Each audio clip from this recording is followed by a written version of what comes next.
ꯐꯠꯇꯕ ꯃꯤ ꯐꯅ ꯑꯣꯏꯁꯅꯨ, ꯐꯠꯇꯕ ꯋꯥꯈꯜ ꯀꯌꯥ ꯑꯃꯅ ꯃꯉꯣꯟꯗ ꯍꯥꯟꯖꯤꯜꯂꯒ ꯑꯗꯨꯃꯛ ꯂꯩꯁꯅꯨ, ꯑꯗꯨꯕꯨ ꯃꯥꯒ ꯄꯨꯜꯂꯤꯕ ꯂꯣꯏꯅꯔꯤꯕ ꯇꯤꯟꯅꯔꯤꯕꯁꯤꯡ ꯑꯗꯨꯅ ꯑꯐꯕ ꯉꯥꯛꯇ ꯑꯣꯏꯔꯛꯂꯕꯗ ꯃꯍꯥꯛ ꯃꯇꯣꯝꯇ ꯐꯠꯇꯅ ꯂꯩꯕꯁꯦ ꯀꯨꯏꯅ ꯂꯩꯕ ꯉꯝꯗꯦ ꯍꯥꯏꯗꯨꯅ ꯊꯥꯏꯅꯒꯤ ꯑꯍꯜ ꯂꯃꯟꯁꯤꯡꯅꯗꯤ ꯍꯥꯏꯅꯩ, ꯀꯌꯥꯝꯕꯨ ꯆꯨꯝꯂꯤꯕ ꯀꯌꯥꯝꯕꯨ ꯂꯥꯜꯂꯤꯕ꯫ ꯍꯦꯛ ꯍꯧꯔꯛꯄꯗꯒꯤ ꯋꯥꯈꯜꯗ ꯑꯐꯕ ꯃꯆꯦꯠ ꯑꯃ ꯐꯥꯎꯕ ꯈꯟꯈꯤꯗ꯭ꯔꯕ ꯃꯔꯨꯞ ꯑꯅꯤꯒꯤ ꯊꯧꯗꯣꯛꯁꯤꯡꯅꯤ, ꯑꯗꯨꯕꯨ ꯑꯆꯨꯝꯕ ꯑꯐꯕ ꯈꯜꯂꯛꯂꯕ ꯃꯇꯝꯗ, ꯑꯐꯕ ꯇꯧꯔꯛꯂꯕ ꯃꯇꯝꯗ ꯃꯈꯣꯏ ꯑꯅꯤꯒꯤ ꯄꯨꯟꯁꯤꯗ ꯊꯦꯡꯅꯔꯤꯕ ꯑꯀꯤꯕ ꯐꯪꯂꯕ ꯊꯧꯗꯣꯛꯁꯤꯡ ꯑꯗꯨꯅꯤ꯫ ꯃꯔꯨꯞꯀꯤ ꯃꯣꯡꯐꯝꯗ ꯌꯥꯝꯅ ꯉꯜꯂꯕ ꯑꯌꯨꯛꯀꯤ ꯃꯇꯝꯗ ꯁꯥꯏꯀꯜ ꯇꯣꯡꯗꯨꯅ ꯅꯨꯄꯥ ꯑꯃꯈꯛ ꯈꯨꯡꯒꯪꯒꯤ ꯃꯇꯥꯏ ꯑꯃꯗ ꯂꯩꯕ ꯈꯨꯜ ꯑꯃꯗ ꯂꯥꯛꯂꯝꯃꯤ꯫ ꯃꯥꯅ ꯁꯨꯝ ꯂꯦꯞꯇꯨꯅ ꯊꯧꯔꯛꯄꯗꯨꯅ ꯍꯧꯖꯤꯛꯇꯤ ꯈꯨꯜ ꯑꯗꯨ ꯌꯧꯔꯔꯦ꯫ ꯈꯨꯜ ꯑꯗꯨꯒꯤ ꯀꯩꯊꯦꯜ ꯃꯆꯥ ꯑꯃ ꯂꯩ꯫ ꯀꯩꯊꯦꯜ ꯃꯆꯥ ꯑꯗꯨꯒꯤ ꯃꯅꯥꯛꯇ ꯑꯇꯣꯞꯄ ꯅꯨꯄꯥ ꯑꯃꯁꯨ ꯁꯥꯏꯀꯜ ꯑꯃꯗ ꯇꯣꯡꯗꯨꯅ ꯐꯝꯗꯨꯅ ꯑꯗꯨꯃꯛ ꯂꯩꯔꯝꯃꯤ꯫ ꯑꯇꯣꯞꯄ ꯅꯨꯄꯥ ꯑꯗꯨꯅ ꯍꯧꯖꯤꯛꯀꯤ ꯁꯥꯏꯀꯜ ꯊꯧꯗꯨꯅ ꯂꯥꯛꯂꯤꯕ ꯅꯨꯄꯥ ꯑꯁꯤ ꯎꯕꯗꯒꯤ ꯑꯣꯖꯥꯕꯨ ꯍꯥꯗꯨꯅ ꯈꯨꯔꯨꯝꯂꯝꯃꯤ, ꯑꯗꯨꯒ ꯃꯈꯣꯏ ꯑꯅꯤ ꯂꯦꯞꯄ ꯂꯩꯇꯅ ꯁꯥꯡꯂꯕ ꯂꯩꯔꯛ ꯑꯃꯗ ꯁꯥꯏꯀꯜ ꯑꯁꯤ ꯑꯃꯨꯛ ꯍꯟꯅ ꯊꯧꯖꯤꯜꯂꯛꯈꯤ꯫ ꯑꯗꯨꯒ ꯍꯧꯖꯤꯛꯇꯤ ꯊꯣꯡꯒꯥꯜ ꯑꯃꯗꯃꯨꯛ ꯆꯪꯁꯤꯜꯂꯛꯂꯒ ꯌꯧꯔꯔꯦ ꯌꯨꯝ ꯑꯃꯈꯛ꯫ ꯌꯨꯝ ꯑꯗꯣ ꯑꯇꯩ ꯀꯅꯥꯒꯤ ꯌꯨꯝꯁꯨ ꯅꯠꯇꯦ, ꯃꯅꯤꯔꯥꯝ, ꯑꯃꯥꯏꯕ ꯃꯅꯤꯔꯥꯝ꯫ ꯁꯨꯃꯥꯡ ꯑꯗꯨ ꯌꯧꯔꯕꯗ ꯁꯥꯏꯀꯜꯗꯒꯤ ꯃꯈꯣꯏ ꯑꯅꯤ ꯀꯨꯝꯊꯔꯦ, ꯑꯗꯨꯒ ꯉꯁꯥꯏꯒꯤ ꯂꯥꯞꯅ ꯂꯥꯛꯂꯤꯕ ꯅꯨꯄꯥ ꯑꯁꯤꯅ ꯃꯥꯡꯒꯣꯜꯗ ꯈꯣꯡꯎꯞ ꯊꯝꯗꯨꯅ ꯀꯥꯈꯠꯂꯛꯂꯒ, ꯑꯣꯖꯥ ꯃꯅꯤꯔꯥꯝ, ꯑꯣꯖꯥ ꯃꯅꯤꯔꯥꯝ, ꯌꯥꯝꯅ ꯇꯣꯏꯅ ꯑꯅꯤꯔꯛ ꯑꯍꯨꯝꯂꯛ ꯀꯧꯔꯛꯏ꯫ ꯏꯃꯨꯡꯗꯒꯤ ꯆꯩꯁꯨ ꯑꯃ ꯄꯥꯏꯗꯨꯅ ꯃꯈꯣꯡ ꯅꯥꯝꯃ ꯆꯠꯄ ꯉꯝꯗ꯭ꯔꯕ ꯑꯃꯥꯏꯕ ꯃꯅꯤꯔꯥꯝ ꯏꯃꯨꯡꯗꯒꯤ ꯊꯣꯛꯂꯛꯏ꯫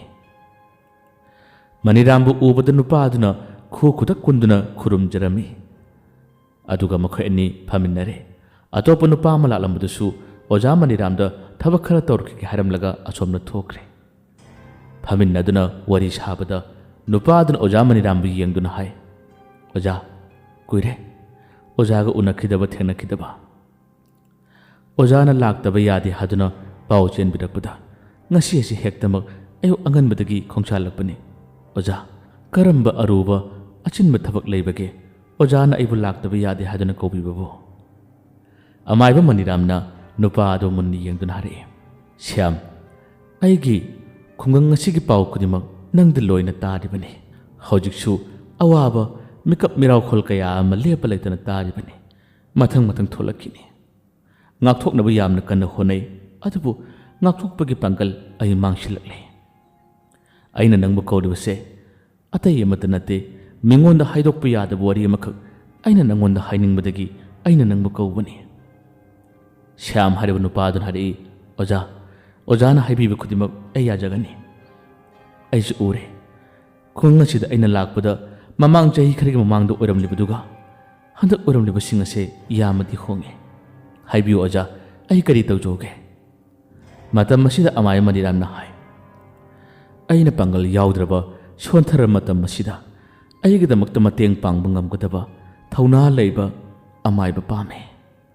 ꯋꯥꯗꯨ ꯍꯥꯏꯔꯛꯄꯗ ꯁ꯭ꯌꯥꯝꯅ ꯍꯥꯏ, ꯑꯩꯁꯨ ꯍꯥꯏꯒꯦ ꯈꯜꯂꯝꯕꯅꯤ ꯑꯣꯖꯥ꯫ ꯑꯣꯖꯥꯒꯤ ꯂꯩꯔꯤꯕ ꯃꯇꯧ, ꯈꯨꯡꯒꯪ ꯑꯁꯤꯒꯤ ꯑꯍꯣꯡꯕ ꯀꯌꯥ ꯑꯁꯤꯗ ꯑꯣꯖꯥꯒꯤ ꯃꯇꯦꯡ ꯄꯥꯡꯕ ꯉꯝꯅꯕ ꯑꯃꯥꯏꯕ ꯂꯣꯏꯁꯪꯗꯒꯤ ꯀꯅꯥ ꯊꯥꯖꯔꯛꯎꯒꯦ? ꯋꯥꯗꯨ ꯍꯥꯏꯔꯛꯄꯗ ꯑꯃꯥꯏ ꯃꯅꯤꯔꯥꯝꯅ ꯍꯥꯏ, ꯑꯩ ꯑꯇꯣꯞꯄ ꯀꯅꯥꯁꯨ ꯄꯥꯝꯗꯦ꯫ ꯅꯤꯡꯁꯤꯡꯂꯤꯕ꯭ꯔꯥ?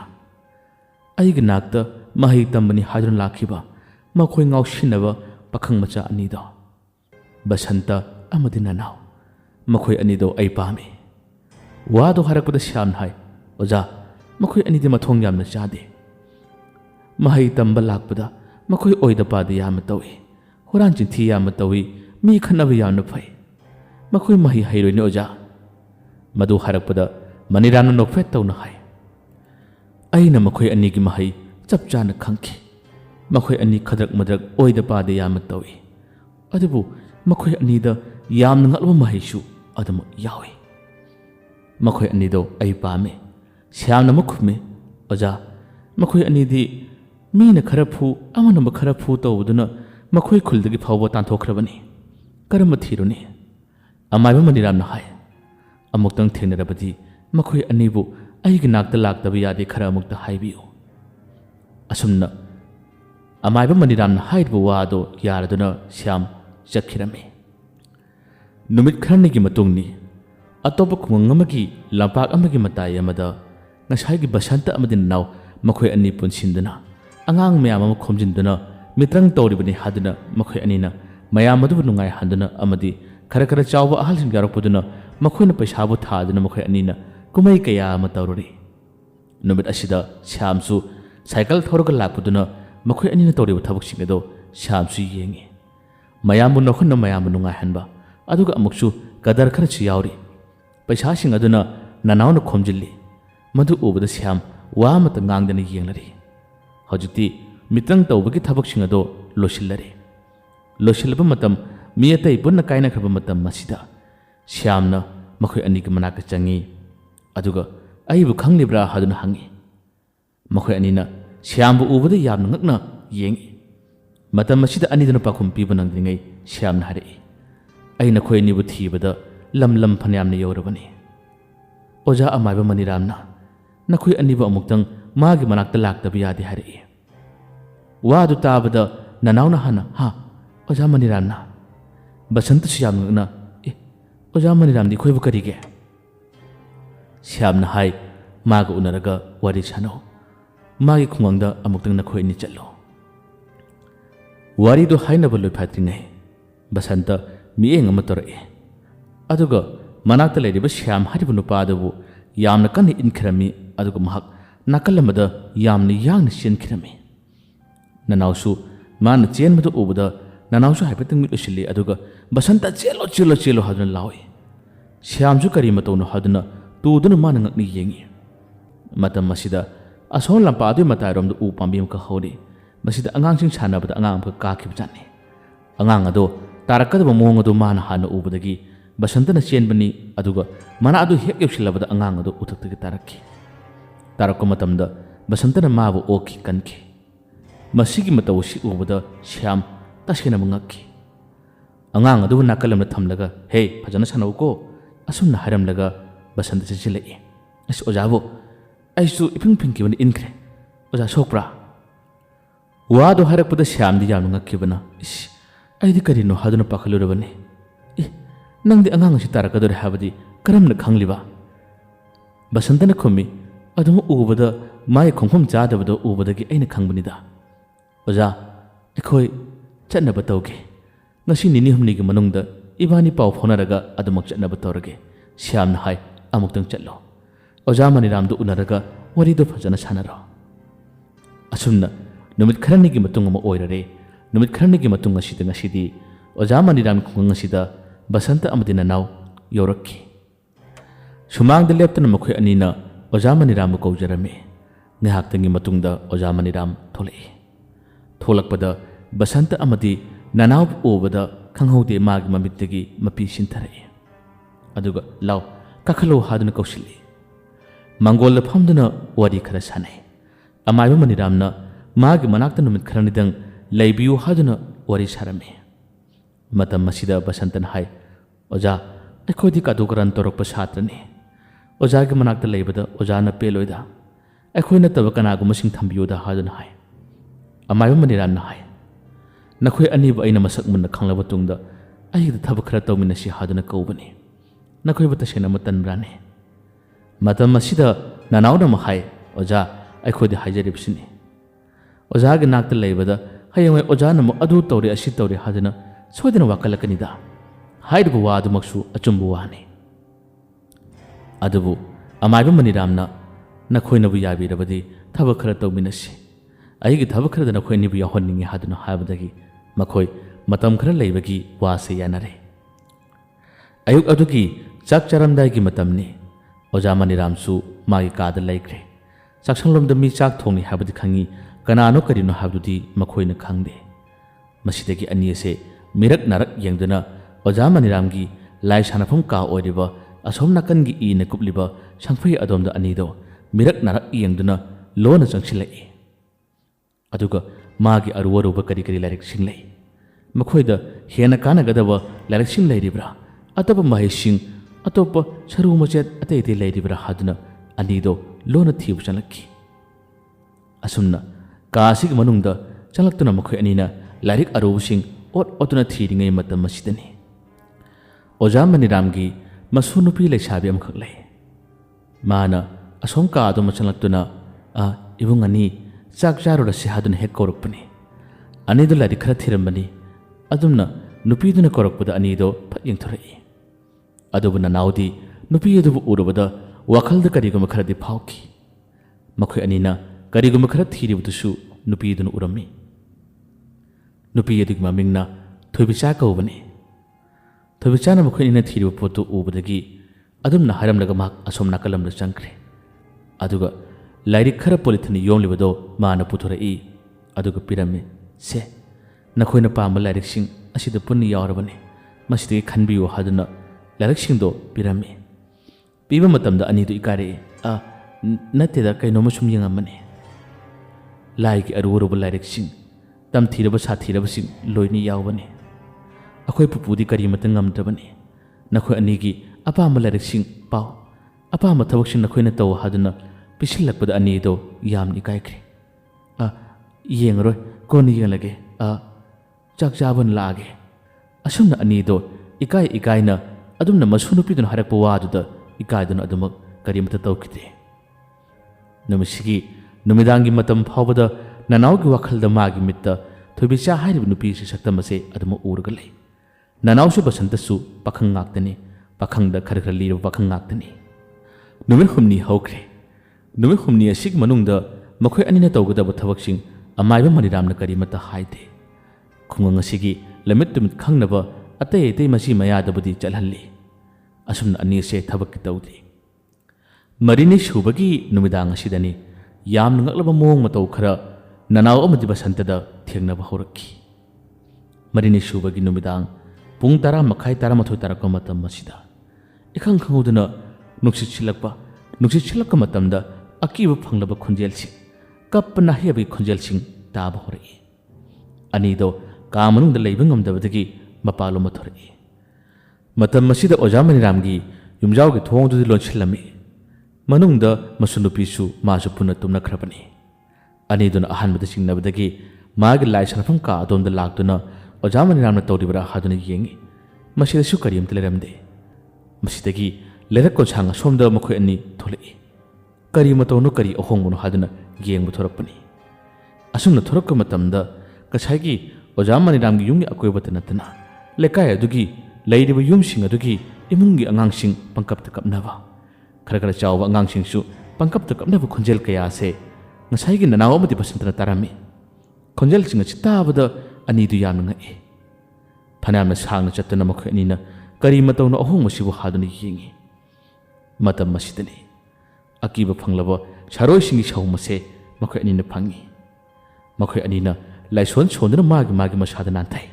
अदुगा करी अहोंगनो हादुना मखोयना नुमिसिमदी करीमता खंगदबनिना यामना कुपना येंगी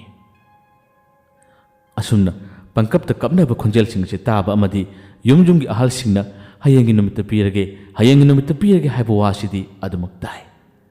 मसी वासि ताबदा अनीसे यामना ngai कईनो तोरसिबो असुमना ngakतंग पुंखाय मपुंग अमगे मयासे असुमना कपनरंबा पाखनरंबा कयादसु तुमिन इंगथख्रे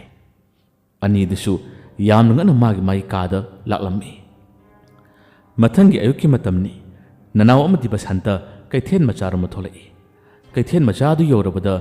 खुंगंगदुगी मियामसिंग अमसु मागी ngamjangam चेंग खर खर पुथोकनक्तुना मखोयना कैथेन मचादुदा पुन्ना पैरगा थमगदबगी मतवसे अनीदुना उरमी खंगदबनिना अनीदुना ngasi sibu kari थौरम लेगे हादुना हांगे मतम मसिदा अहल लरब नुपा अमना हाय सारोइगा चकथाक तमलिबनी वादो हारकपदा बसंतनी यामना सारोइगा चकथाक हाइदे इबुंगो मिंग पनबा यादे मिंग हाइबा यादे मसी हे कत्रबदी खुंगंगसे अवाब तागदरबनी सारोइगा चकथाक कलिबनी हादुना हारए मसीदगी अनी असि याम ngakre कईनोनि हारिसिबो सारोइगा चकथाकनि हादुना मागी युमसिंगदगी चेंगकटपबु याब्राने मसी तौदबने फनिदा हादुना हाय मखोय अनीना फना हाइजरबसु खुंगंग अदुगी मियामनदी यादे एबुंगो अखोयदि अवाब खुदोंग थीबा ताबा तल्ले अखोय चंगले हादुना पुन्ना चनख्रे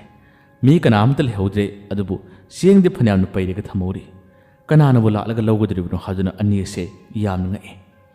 मसिदगी अनीसिसु खंगनिंगबा कया अदुना असोम योंलोंदा चंगदबा मखै कनामक्तदि लाक्लबनो येंगी हादुना अनीदो लोमदुना लोन येंगमी नुमित चक्लुंग मतम मसिदनी मखोई फी अमूब शेटप मखोई अहुम मरी लाक्लम्मी अदुगा मतम असिददि कैथेल मचासिद मी कना अमता लेत्रबनी मखोईगी मतुंगदा सन गारी अमनिसु यावरक्ले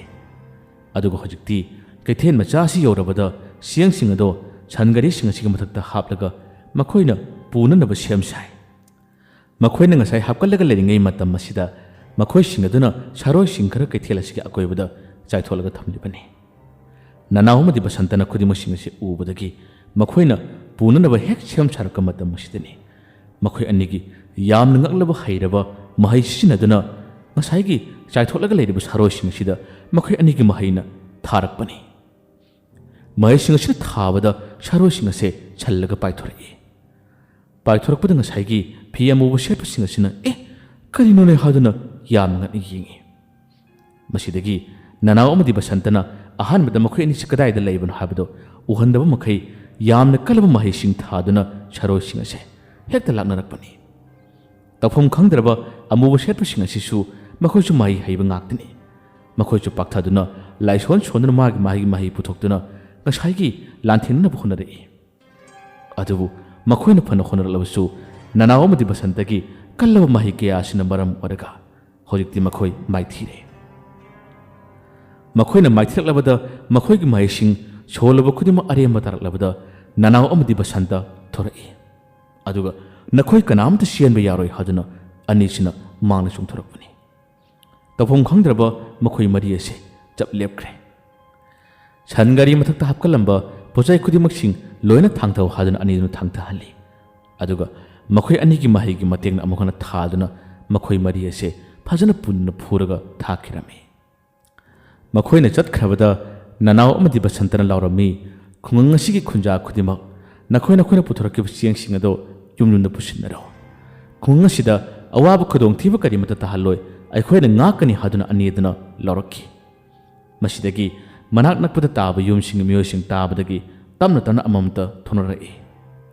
हजिक सियंसु पुरमद्रे अदुगा अनिदुना थौना फना हाइरिबा वा सियंसिंग युमयुमदा पुसिनौ हाय मतमदा पुसिनबा कनागुम खरदि किरमे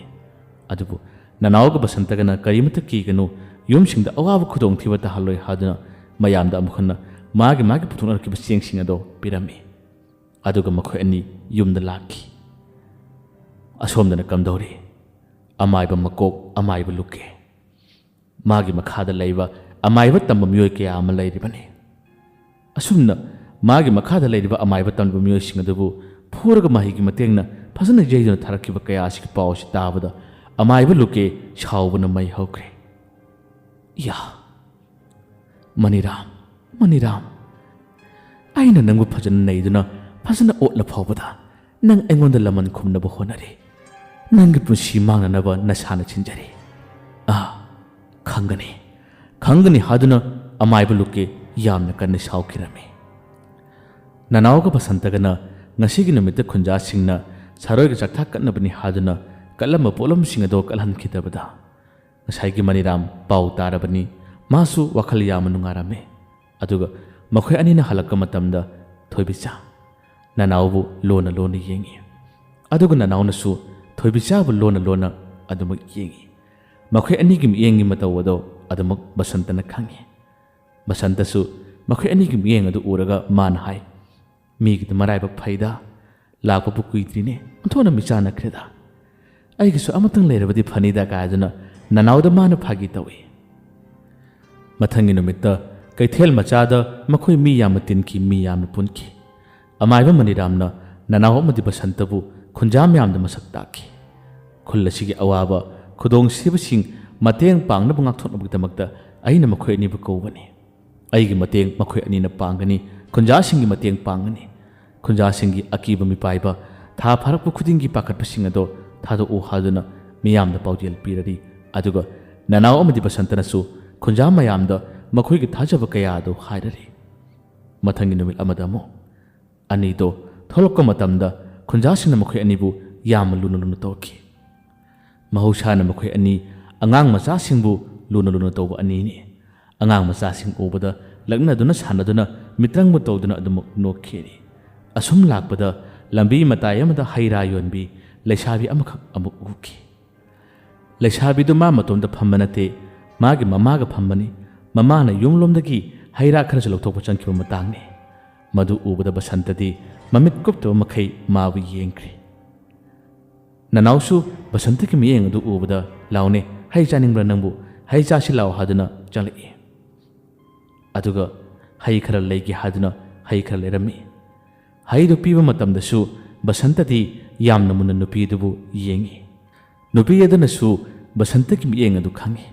मास इकायदुना अदुम नोंथै नोंथरबसु बसंतकी मियेंग अदुदी चागदबगी मियेंग अमदा अदुमक येंलगा लै नुपीदुगी ममिंगना फजबी कौई ꯉꯥꯏꯍꯥꯛꯇꯪꯒꯤ ꯃꯇꯨꯡꯗꯗꯤ ꯃꯃꯥꯁꯨ ꯍꯩ ꯈꯔ ꯄꯨꯔꯒ ꯂꯥꯛꯏ ꯏꯕꯦꯝꯃꯁꯦ ꯑꯁꯤꯁꯨ ꯍꯥꯞꯆꯤꯜꯂꯨ ꯍꯥꯏꯗꯨꯅ ꯅꯥꯀꯜ ꯑꯃ ꯊꯝꯕ ꯃꯇꯝꯗ ꯉꯁꯥꯏꯒꯤ ꯐꯖꯕꯤ ꯍꯥꯏꯔꯤꯕ ꯅꯨꯄꯤꯁꯤꯒꯤ ꯃꯃꯥꯅ ꯕꯁꯟꯇ ꯑꯃꯗꯤ ꯅꯅꯥꯎꯕꯨ ꯎꯕꯗ ꯍꯩꯃꯥ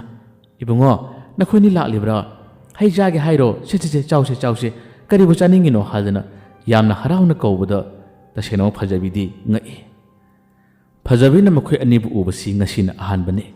ꯃꯃꯥꯗꯨꯗꯤ ꯉꯔꯥꯡ ꯅꯍꯥꯟꯒꯤ ꯃꯇꯝꯗ ꯃꯈꯣꯏꯅ ꯃꯤꯐꯝ ꯐꯝꯈꯤꯕ ꯑꯃꯗꯤ ꯕꯁꯟꯇ ꯑꯃꯗꯤ ꯅꯅꯥꯎꯕꯨ ꯃꯁꯛ ꯇꯥꯛꯄ ꯃꯇꯝꯗ ꯃꯃꯥꯗꯨꯅꯗꯤ ꯎꯈꯤꯕꯅꯤ ꯃꯃꯥꯗꯨꯅ ꯃꯆꯥꯅꯨꯄꯤꯗ ꯍꯥꯏ ꯏꯕꯦꯝꯃ ꯑꯅꯤꯁꯤꯅꯤ ꯑꯩꯈꯣꯏ ꯈꯨꯜ ꯑꯁꯤꯒꯤ ꯃꯇꯦꯡ ꯄꯥꯡꯅꯕ ꯈꯨꯟꯖꯥꯁꯤꯡꯒꯤ ꯑꯋꯥꯕꯁꯤꯡꯕꯨ ꯉꯥꯛꯄꯤꯅꯕ ꯂꯥꯛꯂꯤꯕ ꯑꯅꯤꯅꯤ ꯅꯕꯨꯡ ꯑꯅꯤꯁꯦ ꯃꯤꯔꯥꯏꯕ ꯌꯥꯕ ꯅꯠꯇꯦꯀꯣ ꯁꯦ ꯃꯈꯣꯏꯒ ꯆꯥꯅꯤꯡꯕꯁꯤꯡꯗꯣ ꯄꯩꯁꯥꯒ ꯑꯝꯇ ꯂꯧꯔꯨꯅꯨ ꯁꯦ ꯄꯤꯊꯣꯛꯀꯣ ꯍꯥꯏꯗꯨꯅ ꯍꯥꯏ ꯅꯅꯥꯎꯅ ꯍꯥꯏ ꯏꯃꯥ ꯄꯩꯁꯥꯗꯤ ꯂꯧꯕꯤꯌꯨ ꯀꯩꯗꯧꯕꯩ ꯂꯧꯔꯣꯏꯗꯕꯅꯣ ꯂꯧꯕꯤꯌꯨ ꯍꯥꯏꯗꯨꯅ ꯄꯤ ꯑꯗꯨꯕꯨ ꯂꯧ ꯍꯥꯏꯕ ꯌꯥꯗ꯭ꯔꯦ बसंतदी फजबीगी माइथोंग असिदा पुंगाव गावख्रबनी असुमना हैरासिंग असिबु पुरगा चटपा मतमदसु तुंग हन हन फजबीबु बसंतना सुम येंखि मतम असिदा ननाउना हाय हेस नंगसु कइनोम तोरे हादुना हाय बसंतना हाय अस अई पुंगाव गावरे अई मागी मसा असिदा पुंगाव गावरे हादुना बसंतना हायखि संध्यावरमगी मतम ओरकले ननाउ मागी लेरिबा कादुगी मनुंगदगी मही कया अमा पाररी ओराइररी माना ओराइना मखोइगी लेरिबा कादुगी थोंनाव अदो हांगदोकपा मतमना असोम युमजाव अदुगी मांगोललोमदा थोइबिचाना लाइदुक थारिबा खुरुमलिबदो माना उरम्मी मदु उबदा महांगना चेप्था अदुमक मोमोनो नोक्तुना येंगजै ननाउना थोइबिचादा वालान करिमता ngangbadi ngamde मसीगी मतम मसीदा बसंतदी कदोम चखिबनो हाइबा खंगदे ननाउना संगोई का अदोमदगी थोरकलगा संगोई मची यमदा महांगना महाइगी लाइरिकसिंग अदुम पारे थोबिचाना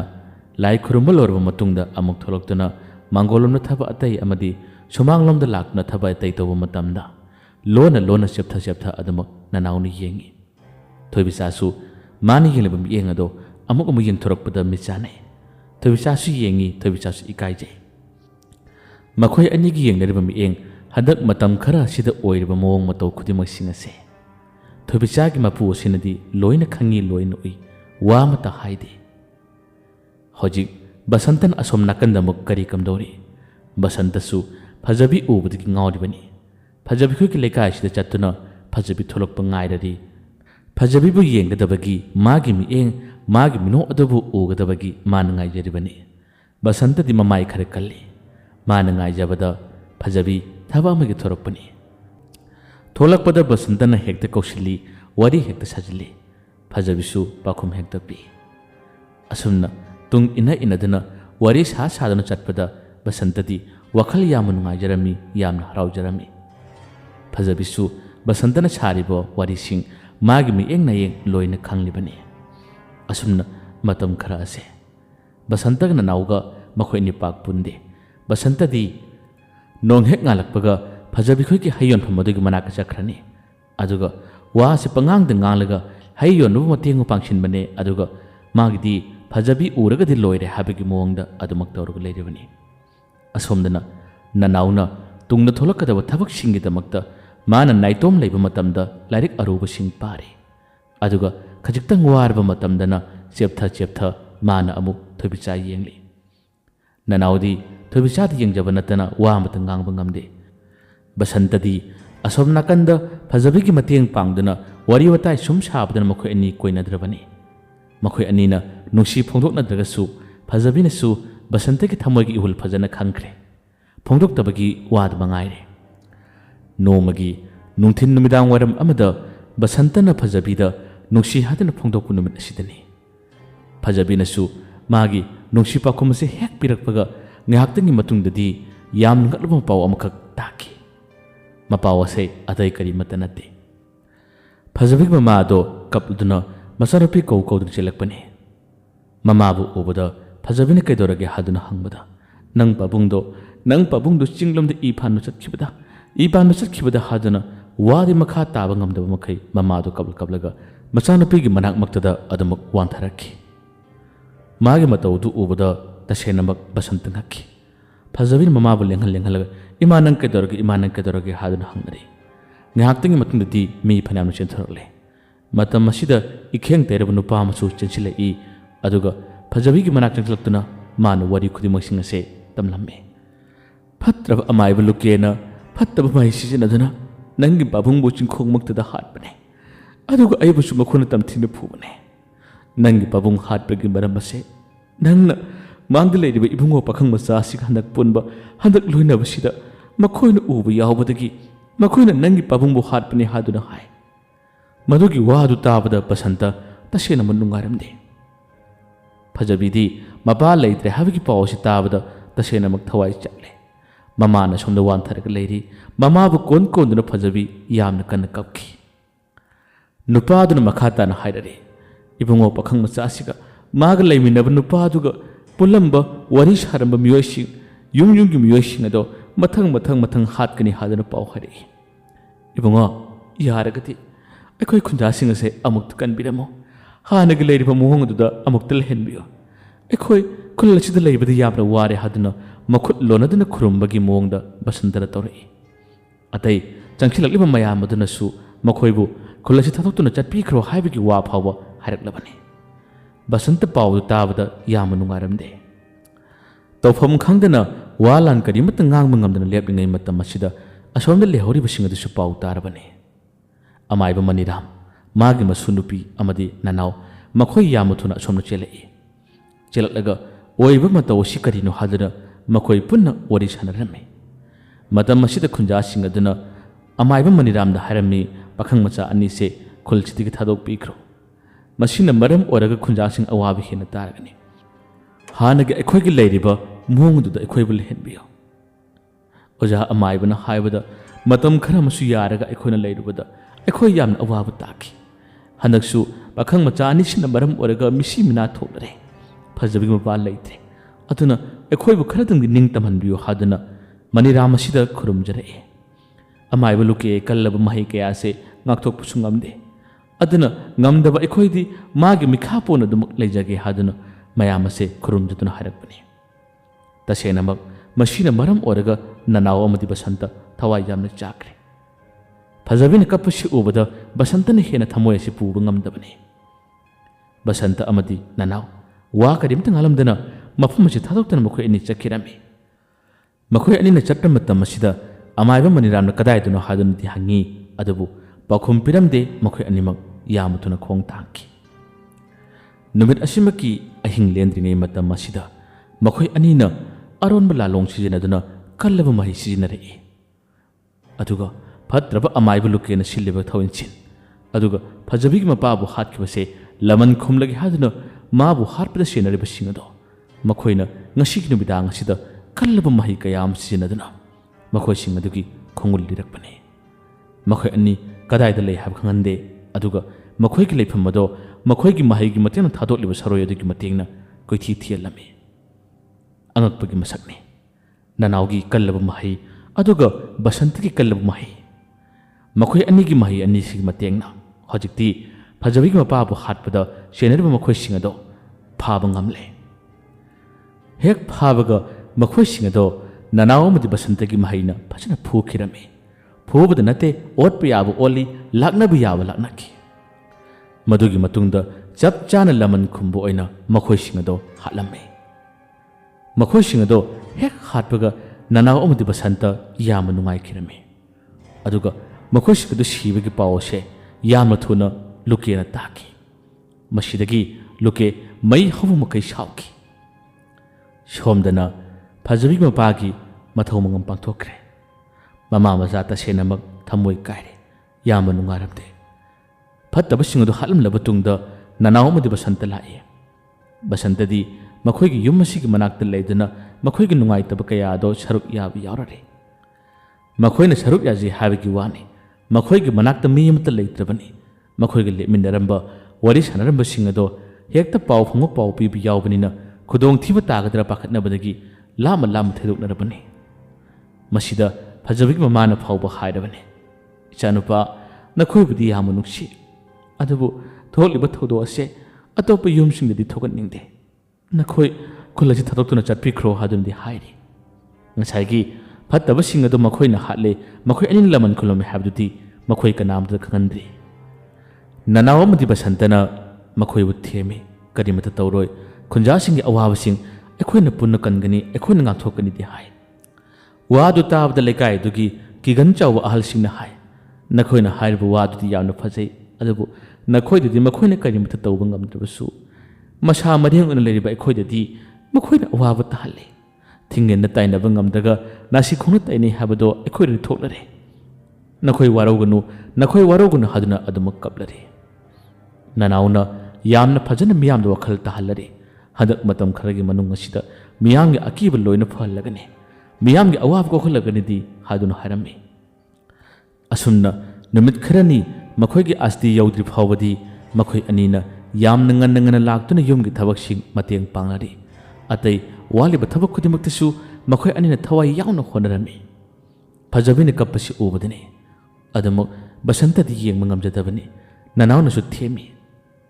ननाउना हलक्क मतमदा ननाउगी मक्सिलबा माइथोंग अदुनमक थोइबिचाना लोना चेप्था येंगी मखोइ अनीना फजबिखोदि नुतिगी चट्ट मतमदा खाव अमा अदुमक बसंतना यानबने मदुगी खावदो हयेंगुमा अस्तिनि हाबगी ngasiगुमगी थबक कन्न होनरिङै मतम असिदा खावदो अदुमक फजबिखोदि काहुबने अदुगा मखोइ अनीदि होबे युमदा लाखिरमी युमदा मखोइ अनी लेब मतमदा अतै थबकसिंग तौरिङै अमदि ननाउना चेप्था थोइबिचाब येलिङै अदुगा अमुक असोमदा बसंतना करिगुम वखल खरदा मंलिङै मतम असिदा ngसाइ खावदो निसुंगलुतबनी नमिदांगी पुंग 11 रोम तासिलले पुंग 11 रोम तारक मतम असिदा अकीब फंगलब याम ngakलब सावुमसिंग फंगबा हौरे सावुमसे अतै करिमत नते यागना नोकपा कन्न कप्पा अदुगा अमुकसु मथोंगरम खंगदना उवासिंग पंगलेंग लेंगो पंहाइदा हाइबा नुक्सिल असि कदमदगिन खंगदना पंचित सिटपा मानबगी मतौ कयासे अदमुक सावुम फंगलरे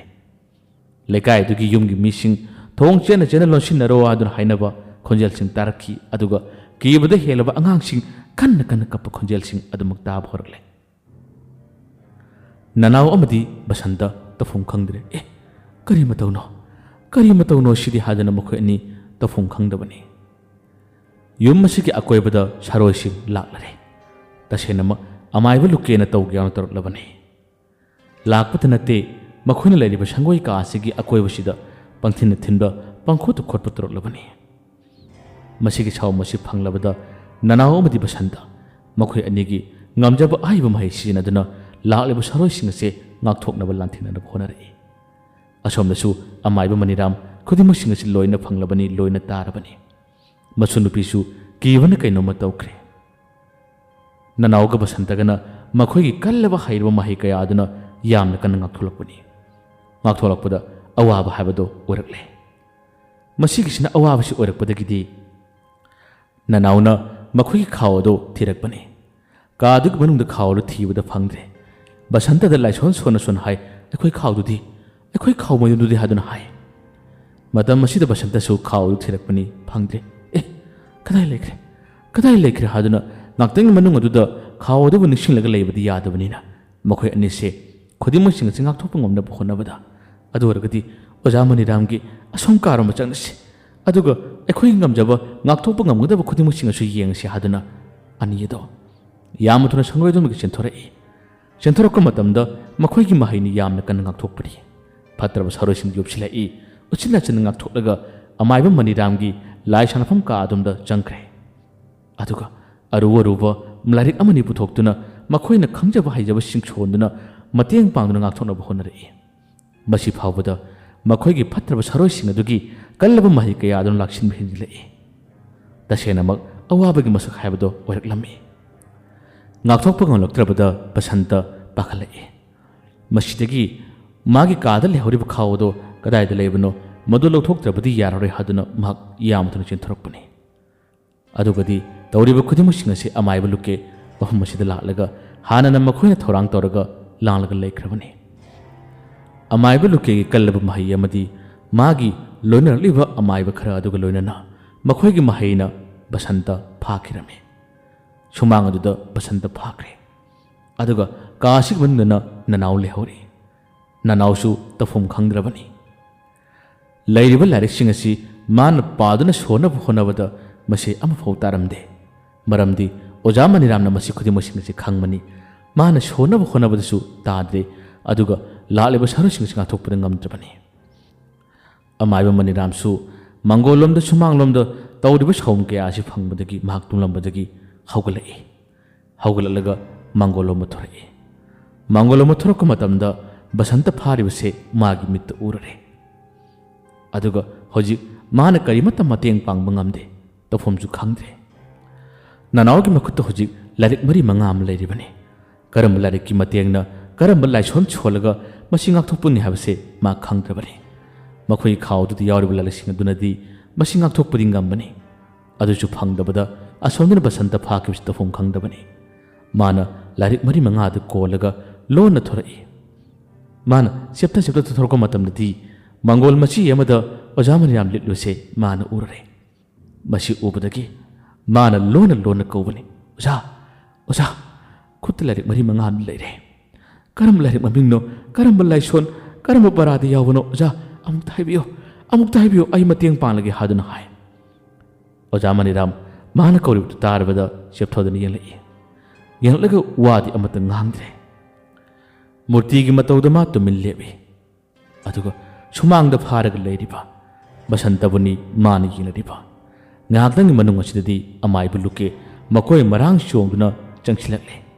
ꯑꯗꯨꯒ ꯕꯁꯟꯇꯒꯤ ꯃꯥꯏꯗ ꯈꯨꯠꯄꯥꯛꯅ ꯆꯦꯠ ꯊꯥꯈ꯭ꯔꯦ꯫ ꯃꯥꯒ ꯂꯣꯏꯅꯔꯤꯕ ꯑꯃꯥꯏꯕ ꯈꯔ ꯑꯃꯁꯨ ꯃꯅꯥꯛꯁꯤꯗ ꯂꯩꯔꯔꯦ꯫ ꯌꯥꯝꯅ ꯎꯁꯤꯠꯇꯕꯒꯤ ꯃꯑꯣꯡꯗ ꯃꯥꯡꯒꯣꯟꯗ ꯂꯦꯞꯂꯒ ꯂꯩꯔꯤꯕ ꯃꯅꯤꯔꯥꯝꯕꯨ ꯌꯦꯡꯗꯨꯅ ꯑꯃꯥꯏꯕ ꯃꯅꯤꯔꯥꯝ, ꯅꯪ ꯍꯧꯖꯤꯛꯁꯨ ꯑꯩꯉꯣꯟꯗ ꯁꯤꯡꯅꯕ ꯂꯦꯞꯇ꯭ꯔꯤ꯫ ꯉꯁꯤꯗꯤ ꯅꯪꯒꯤ ꯏꯃꯨꯡ ꯑꯁꯦ ꯇꯨꯝꯃ ꯂꯣꯏꯁꯤꯟꯕ ꯇꯥꯔꯦ꯫ ꯅꯪꯅ ꯊꯥꯗꯣꯛꯂꯤꯕ ꯃꯅꯥꯏꯁꯤꯡ ꯑꯁꯤꯁꯨ ꯂꯣꯏꯅ ꯂꯣꯏꯁꯤꯟꯕ ꯇꯥꯔꯦ ꯍꯥꯏꯗꯨꯅ ꯑꯃꯥꯏꯕ ꯂꯨꯀꯦꯅ ꯌꯥꯝ ꯎꯁꯤꯠꯇꯅ ꯋꯥ ꯉꯥꯡꯏ꯫ ꯑꯗꯨꯒ ꯕꯁꯟꯇꯒꯤ ꯃꯥꯏꯗ ꯈꯨꯄꯥꯛꯅ ꯊꯥꯕꯗꯤ ꯂꯦꯞꯇꯦ꯫ ꯑꯃꯨꯛꯁꯨ ꯅꯅꯥꯎꯅ ꯍꯥꯏꯔꯔꯤ꯫ ꯑꯣꯖꯥ ꯍꯥꯏꯕꯤꯌꯨ, ꯂꯥꯏꯔꯤꯛ ꯃꯃꯤꯡꯗꯣ ꯍꯥꯏꯕꯤꯌꯨ, ꯑꯗꯨꯒ ꯄꯔꯥ ꯃꯃꯤꯡꯗꯣ ꯍꯥꯏꯕꯤꯌꯨ ꯑꯣꯖꯥ, ꯑꯩ ꯁꯣꯜꯂꯒꯦ ꯍꯥꯏꯗꯨꯅ ꯍꯥꯏ꯫ ꯃꯁꯤꯗꯁꯨ ꯑꯃꯥꯏꯕ ꯃꯅꯤꯔꯥꯝ ꯄꯥꯎꯈꯨꯝ ꯀꯔꯤꯃꯠꯇ ꯄꯤꯗꯦ꯫ ꯑꯁꯣꯝꯗꯅ ꯌꯦꯡꯂꯒ ꯂꯩ꯫ ꯅꯅꯥꯎ ꯇꯁꯦꯡꯅꯃꯛ ꯁꯥꯎꯅꯤꯡꯂꯕꯅꯤ꯫ ꯍꯧꯖꯤꯛꯇꯤ ꯑꯋꯥꯕ ꯇꯥꯔꯒꯅꯤ, ꯁꯣꯏꯗꯅꯃꯛ ꯃꯥꯏꯊꯤꯔꯒꯅꯤ ꯍꯥꯏꯗꯨꯅ ꯅꯅꯥꯎ ꯋꯥꯈꯜ ꯅꯨꯡꯉꯥꯏꯇꯕꯅꯤ꯫ ꯑꯗꯨꯕꯨ ꯃꯤꯀꯨꯞ ꯈꯔꯒꯤ ꯃꯅꯨꯡ ꯑꯁꯤꯗꯅꯤ ꯈꯣꯏ ꯉꯪꯕꯗꯧꯅ ꯄꯥꯏꯔꯛꯄ ꯈꯣꯟꯖꯦꯜ ꯈꯔ ꯑꯃꯥꯏꯕ ꯂꯨꯀꯦ ꯑꯃꯗꯤ ꯃꯥꯒꯤ ꯂꯩꯃꯤꯟꯅꯔꯤꯕ ꯃꯤꯁꯤꯡ ꯑꯁꯤꯅ ꯇꯥꯕꯅꯤ꯫ ꯁꯔꯣꯏꯁꯤꯡ ꯑꯗꯨꯁꯨ ꯇꯥꯕꯅꯤ꯫ ꯑꯀꯣꯏꯕꯁꯤꯗ ꯋꯪ ꯋꯪ ꯉꯪꯂꯒ ꯍꯦꯛꯇ ꯌꯣꯝꯁꯤꯜꯂꯛꯄꯅꯤ꯫ ꯈꯣꯟꯖꯦꯜꯁꯤꯡ ꯑꯗꯨ ꯇꯥꯕꯗ ꯑꯃꯥꯏꯕ ꯂꯨꯀꯦ ꯌꯥꯝꯅ ꯉꯛꯅ ꯑꯃꯗꯤ ꯃꯥꯒꯤ ꯂꯩꯃꯤꯟꯅꯔꯤꯕꯁꯤꯡ ꯑꯗꯨꯅꯁꯨ ꯌꯥꯝꯅ ꯉꯛꯅ ꯀꯔꯤꯅꯣ ꯍꯥꯏꯗꯨꯅ ꯌꯦꯡꯂꯤꯉꯩ ꯃꯇꯝ ꯑꯁꯤꯗꯅꯤ ꯕꯁꯟꯇꯕꯨ ꯐꯥꯔꯝꯕꯁꯤꯡ ꯂꯥꯛꯇꯨꯅ ꯂꯪꯊꯣꯔꯛꯄꯅꯤ, ꯂꯥꯛꯇꯨꯅ ꯆꯤꯡꯊꯣꯔꯛꯄꯅꯤ꯫ ꯉꯪꯂꯤꯕ ꯈꯣꯡꯂꯤꯕ ꯈꯣꯟꯖꯦꯜꯁꯤꯡ ꯑꯁꯤ ꯑꯇꯩ ꯀꯅꯥꯁꯨ ꯅꯠꯇꯦ, ꯅꯅꯥꯎ ꯑꯃꯗꯤ ꯕꯁꯟꯇꯒꯤ ꯃꯇꯝ ꯄꯨꯝꯅꯃꯛꯇ ꯃꯇꯦꯡ ꯄꯥꯡꯂꯤꯕ ꯃꯈꯣꯏꯅ ꯂꯣꯏꯅꯔꯤꯕ ꯁꯔꯣꯏꯁꯤꯡ ꯑꯗꯨꯅꯤ꯫ ꯅꯅꯥꯎꯁꯨ ꯍꯔꯥꯎꯔꯝꯃꯤ, ꯕꯁꯟꯇꯁꯨ ꯍꯔꯥꯎꯔꯝꯃꯤ꯫ ꯑꯗꯨꯕꯨ ꯀꯅꯥꯅ ꯀꯔꯝꯅ ꯀꯧꯔꯤꯕꯅꯣ ꯍꯥꯏꯕꯗꯨꯗꯤ ꯃꯈꯣꯏ ꯑꯅꯤ ꯈꯪꯗꯦ꯫ ꯑꯁꯨꯝꯅ ꯁꯔꯣꯏꯁꯤꯡ ꯑꯗꯨꯒ ꯂꯥꯟꯊꯦꯡꯅꯅꯕ ꯉꯥꯛꯊꯣꯛꯅꯅꯕ ꯍꯣꯠꯅꯔꯤꯉꯩ ꯃꯇꯝ ꯑꯁꯤꯗ ꯑꯃꯥꯏꯕ ꯂꯨꯀꯦ ꯑꯩꯈꯣꯏ ꯑꯇꯩ ꯁꯔꯣꯏꯁꯤꯡ ꯃꯥꯒ ꯂꯣꯏꯅꯔꯤꯕ ꯑꯃꯥꯏꯕꯁꯤꯡ ꯌꯥꯝꯅ ꯀꯟꯅ ꯉꯥꯛꯊꯣꯛꯂꯤꯉꯩ ꯃꯇꯝ ꯑꯁꯤꯗ ꯅꯥꯀꯜ ꯑꯃꯗꯒꯤ ꯐꯖꯕꯤ ꯆꯦꯟꯁꯤꯜꯂꯛꯏ꯫ ꯐꯖꯕꯤꯅ ꯉꯁꯥꯏꯒꯤ ꯀꯥꯍꯧꯔꯤꯕ ꯈꯥꯎꯗꯨꯒꯤ ꯃꯅꯨꯡꯗ ꯌꯥꯎꯔꯤꯕ ꯂꯥꯏꯔꯤꯛꯁꯤꯡ ꯃꯥꯅ ꯄꯥꯔꯨꯕꯅꯤ꯫ ꯄꯥꯔꯨꯕ ꯃꯇꯝꯗ ꯂꯥꯏꯔꯣꯟꯁꯤꯡ ꯍꯦꯛ ꯃꯄꯥ ꯆꯥꯅ ꯆꯨꯝꯈꯤꯕꯅ ꯃꯔꯝ ꯑꯣꯏꯔꯒ ꯁꯔꯣꯏꯁꯤꯡ ꯑꯗꯣ ꯕꯁꯟꯇ ꯑꯃꯗꯤ ꯅꯅꯥꯎꯒꯤ ꯃꯅꯥꯛꯇꯝꯅ ꯆꯦꯜꯂꯛꯈꯤꯕꯅꯤ꯫ ꯐꯖꯕꯤꯁꯨ ꯃꯄꯥ ꯂꯩꯈꯤꯗꯕꯒꯤ ꯄꯦꯟꯗꯕ ꯀꯌꯥ ꯑꯗꯨꯅ ꯃꯔꯝ ꯑꯣꯏꯔꯒ ꯃꯇꯦꯡ ꯄꯥꯡꯂꯨꯒꯦ, ꯈꯥꯎ ꯑꯁꯤ ꯄꯤꯔꯨꯒꯦ ꯍꯥꯏꯗꯨꯅ ꯃꯥꯅ ꯂꯥꯛꯄꯅꯤ꯫ ꯕꯁꯟꯇꯗ ꯐꯥꯔꯝꯕ ꯁꯔꯣꯏꯁꯤꯡ ꯑꯇꯩꯁꯤꯡ ꯑꯗꯨꯁꯨ ꯅꯥꯀꯟꯗ ꯉꯁꯥꯏ ꯉꯪꯂꯤꯕ ꯁꯔꯣꯏꯁꯤꯡ ꯑꯗꯨ ꯂꯥꯟꯊꯦꯡꯅꯕꯗ ꯊꯥꯗꯣꯛꯈ꯭ꯔꯕꯅꯤ꯫ ꯕꯁꯟꯇ ꯊꯥꯗꯣꯛꯂꯛꯄ ꯑꯃꯗꯤ ꯐꯖꯕꯤ ꯆꯦꯟꯁꯤꯜꯂꯛꯄꯗꯨꯗ ꯈꯥꯎꯗ ꯕꯁꯟꯇꯅ ꯇꯥꯞ ꯂꯧꯈ꯭ꯔꯦ꯫ ꯑꯗꯨꯒ ꯅꯅꯥꯎꯒꯤ ꯃꯅꯥꯛꯇ ꯑꯃ ꯆꯦꯟꯁꯤꯜꯂꯛꯏ꯫ ꯐꯖꯕꯤꯁꯨ ꯃꯇꯨꯡ ꯏꯜꯂꯛꯏ꯫ ꯑꯗꯨꯒ ꯃꯈꯣꯏ ꯑꯅꯤꯒꯤ ꯇꯨꯡꯗ ꯊꯝꯗꯨꯅ ꯑꯅꯤꯗꯨꯅ ꯌꯥꯝꯅ ꯀꯜꯂꯕ ꯃꯍꯩꯒꯤ ꯂꯥꯏꯔꯤꯛꯁꯤꯡ ꯑꯗꯨ ꯄꯨꯊꯣꯛꯇꯨꯅ ꯃꯈꯣꯏꯅ ꯁꯣꯟꯗꯨꯅ ꯑꯃꯥꯏꯕ ꯂꯨꯀꯦ ꯑꯃꯗꯤ ꯐꯠꯇꯕ ꯑꯇꯩ ꯑꯃꯥꯏꯕꯁꯤꯡ ꯑꯗꯨꯒ लांथेंनरमी असुमना लांथेंनब मतम असिददी अमाइब लुकेसु मागी लारिक मखल सुना पुरक्प नते महै मखल सुना पुरक्प नते यामना कन लांथेंनब होनब मतमदा अमाइब लुके वारे मागी कांगमुसिंग लोइना वाररे सरोय खुदिमक्सिंग माइ लेलेना चेन भरकले मसिदगी माइथिरनि खंबदगी अमाइब लुके अमदी मागी कांगबु मफम असे थादोक्तुना याम थुना चखिरमे हजिक्ति सुमांग असे मिकुप खरगी मतुंगदा इचिक चिकपा हाइबदु ओइखिरमे ननाउदी यामना सारमे मखोय लोइना सुमांग मथरई मंगोन लेपलिबा अमाइब मनिरामबु ओबदा ओजा ओजाबु एखोयनि याम लुना खनबने ओजागी दमक्ता मतेंग पांगे खुंजासिंगी अवाबु कोहलगे हादुना लाकबने अदबु ओजादी हजु फावबा फत्तब वखल चेलमले एखोयबु सियलगे एखोयबु मंगहलगे हादुना ओजाना खल्ले ओजागी लुरबु लारिकसिंग असिगी लाइरोल अब फावबा एखोयदा ताकपिदबने फै फै ओजा ओजागी पुनिंगना अदु योरबदि ओजा एखोय थवाय थागे एखोय सिरबसु केसुम कायदेने हादुना पुनिंग नुक्सिना ननाउना हारकबने बसंतसु अमाइब मनिराम पेंदबदगी वाकर हाइजरमे ओजा ओजागी लारिकसिंग असे एखोय कजु थेंजरोय सोकजरोय खुदोंग थीरब मतमददी एखोय ओजागी अमदी खुंजासिंग मतेंग पांगबुदमक्ता लारिकसिगी लाइसोन खरदंग खंगजबने ओजाना खंगनिंगदे हाबदो ngasiदी मरिक चुमना खंगले ओजा ओजा नुंगाई लेबियो असुमना हारकपदा ngасai मखे इमुंगद लेरोदिबा थोइबिचा थोलई मखोयना हेक चंगे तौ मतमदा थोइबिचाना हाय नखोयना सावरिबदो चुमे आइगी पुपुदी लमदम मसिदा मसक नाइबा अफावबा अमाइबने माना हाइदब खंगदब करिमत लैते खुदिमक माना पुनंगमलग लाकबने अदबु पुपुगी असेंग वारीसिंग नखोयना खंगदबदगी नखोयना अदुमना ngangbane मतम मसिदा ननाउना हाय मागी करी वारी ओजागी मनाक एखोय मतम खर लेजरमे ओजागी वारी एखोय लोन खंगे खुंजासिंगी अवाब ताबा खुल्लसिगी अवाब ताबा मतेंग पानबुदमक्ता एखोय लाखिब नत्राने थोइबिचाना हाय आइगी पुपुना खुदिमक्सिंग लोइना ngamlabada करिगी नखोयब कुरुनी आइगी पुपुसे हजि लाइसोल लोइना कावरबने लारिक ममिंग मंगोंद निसिंब करिमत थोक्तबने माग पुनब लोइनब मिसिंग खतम मसक खंगनी अदुगा लाइटिंगी ओइबा लारिक ममिंग अदुगा लाइसोल ममिंग मंगोंद करिमत हजि खंगद्रबने चिनफा पुव ngamdabane मदुना आइगे पुपुना नखोयद मतेंग पांगदबने हादना वासे हाइरकबने वहाइदु ताबदा ननाव अमदि बसंत यानुंगई ननाउना हाय ओजा हाइरिबु वासिबो अमाइब मनिराम खुमे अइना नखोयद करिग तनिंगलोय इसु नुपिना हारिसे अचुमबने आई लारिक ममिंग आई लाइसोल लोइना कावरे आई निसिंब करिमत थोक्ते लाइगी ओइबा लारिक ममिंग लाइसोल सिंग असि लोइना कावखिबना अइना करिमत पांगथोकप ngamdabane आई वखल यादे हादन कबलई मागी नुंगाइतब मतवदुद अनिदुना थेमे फजबीदी मोंग खुदिमक्सिंग असे मंगलानगुमने अदुगा होजिक महाकसु केसु कीरिबने मपा लेखिदबगी पेंदब कयादुना अकीब खुदिमक्सिंग असे थादोक्तुना माना लालिबने असुमना ngaktang wari sanadingai manung asidadi yanugalaba matawamsu kari tawki tunglomdagi karino khangdaba sawmamana fajabibu khangchingsingduna pukibane fajabi yamna kana lawrakke nanaw amadi basantasu masigi saw masina pukibada yamna ngana karino haduni yenki uhoriba thibichanadi phakre pharaga pukre aduna lawrakpane yamna yangna ननाव अमदि बसंतना मगै अदोम ताले मखोय खाव मखोय लाइरेक pollen खुदिमक्सिंग लोइना पुरग तालिबने मखोय अनिगी महिगी मतेंगना ताले अदुबु कदोमना पुखिबनो कदायवर चलिबनो अहानबद मखोयसु ज्ञान ममकी खंगमंगमद्रे थोइबिचा अमदि मागी मपुसु तफुम खंगदना yum मसिगी मंगोंद लेबलग लेहौरी थोइबिचादि पाखना करिबो थोलग बाहादुना लाइ खुरुम जरबने यामना थुना पुखिबदनो होजिक्ति मी लेतब लम्हांगमदा अमाइब लुकेगी माहिगी मतेंगना अमदि मागे सारोइसिंग मागा लोइनरबिसिंग अदुना फजबिबु लम्हांगदु फारग थमले माबु उफलग नेले अदुगा लुकेना वासि कन्न कन्न गांगलरी नंगना मरम मोरगा नंगना कदोमदगिनो खंगदना हाजिलगलगा अखोइबु माइथिबु पिहन्नबु होनबा nang hana losilagani napabung leigitabagi thoram loidringai nangi thoram amuk makha samthan bataladana haduna phajabibu amuka netuna phurami phajabi kapi kari tawni kappanata kari pambai tawni aduga magi machindagi mahangna basanta bu son sonduna kaurari basanta amadina nausu makhoigi mahigi matengna lamang sid leire habsi khanglare makhoigi mahi thajilaktuna ngakthokna bu khonai amaiba luke gi mahi angakpagi masakne thajilapa khudimaksing lanthengnari thengnari mahi sing ase amana hende amana tade habudani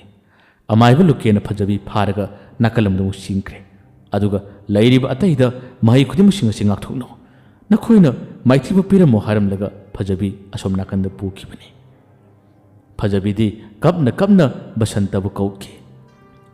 mahi yamna kanna sonduna nanaw amadi basantana lanthena bu khonawada makhoisu hek pang changsin bu ngamdre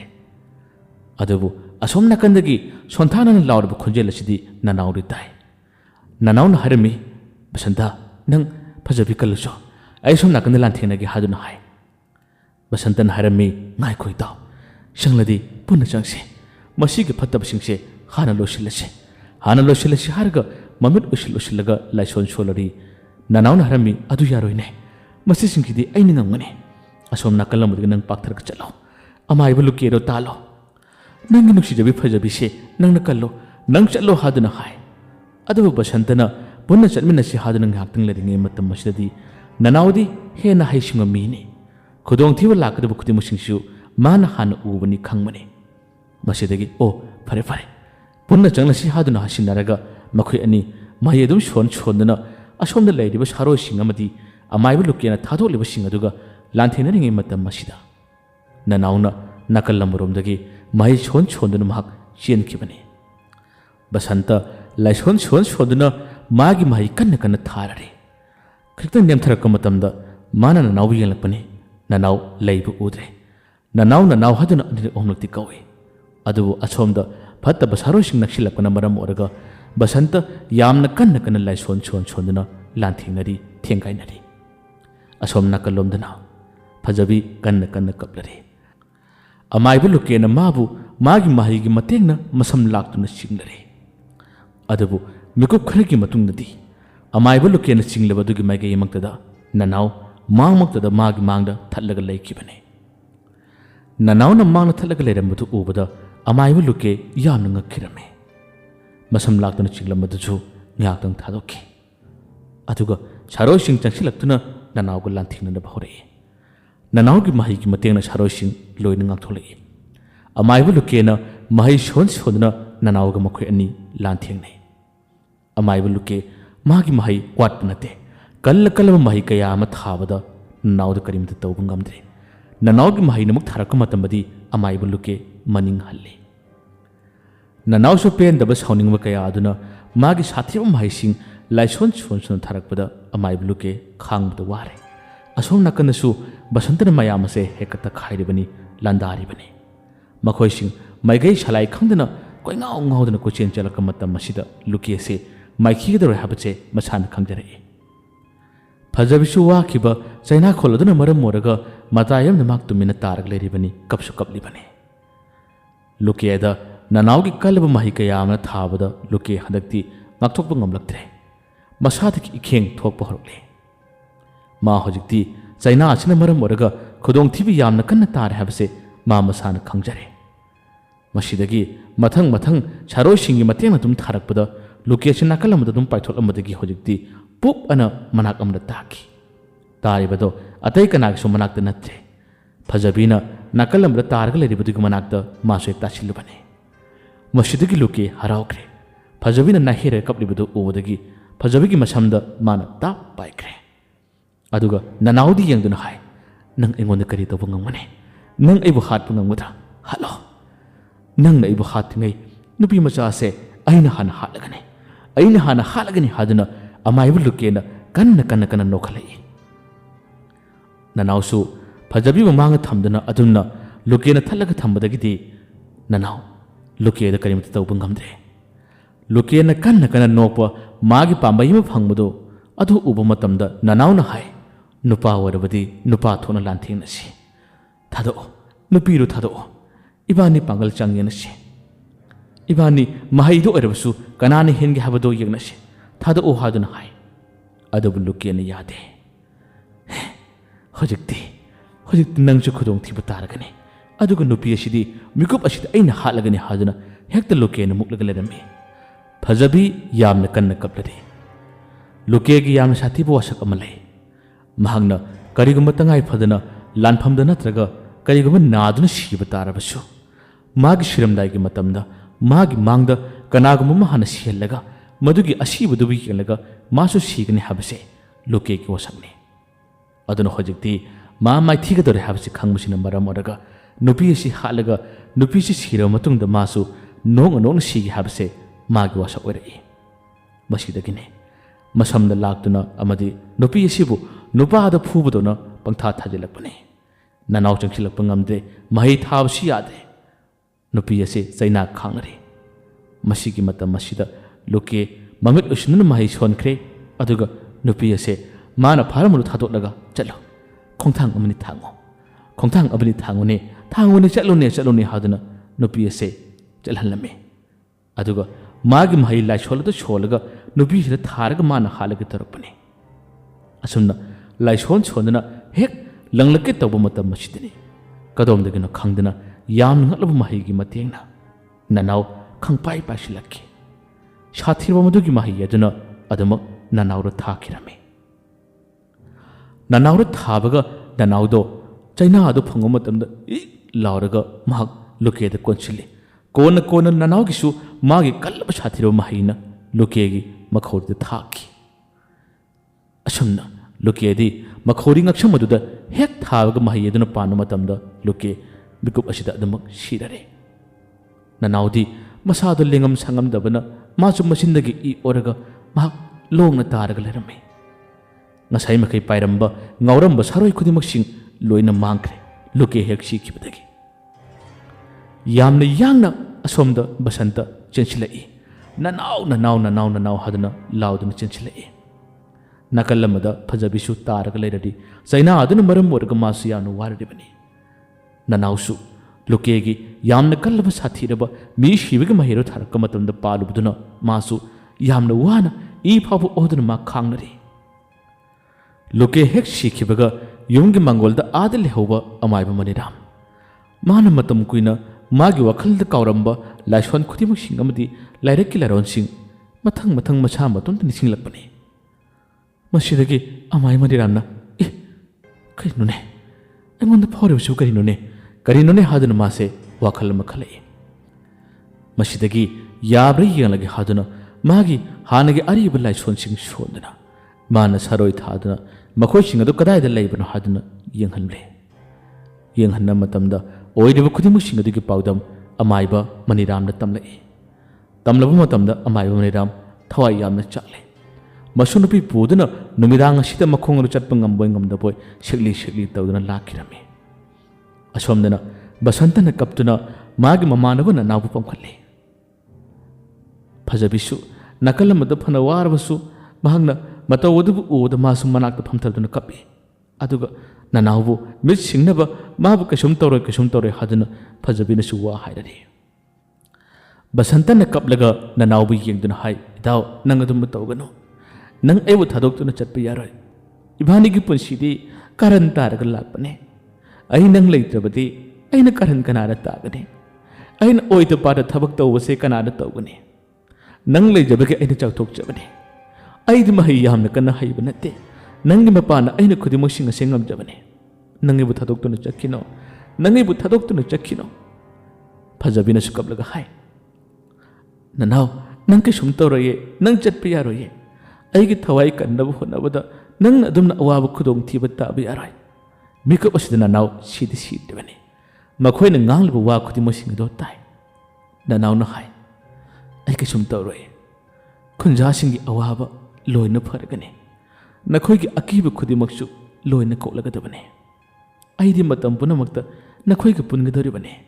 अै कसुम तौरोय असुमना ननावगी फजौ पाखोमदु ताबदा बसंता हेन कबे असोमदा यामना फिंगना सेले लाकपदुना होजिक्ति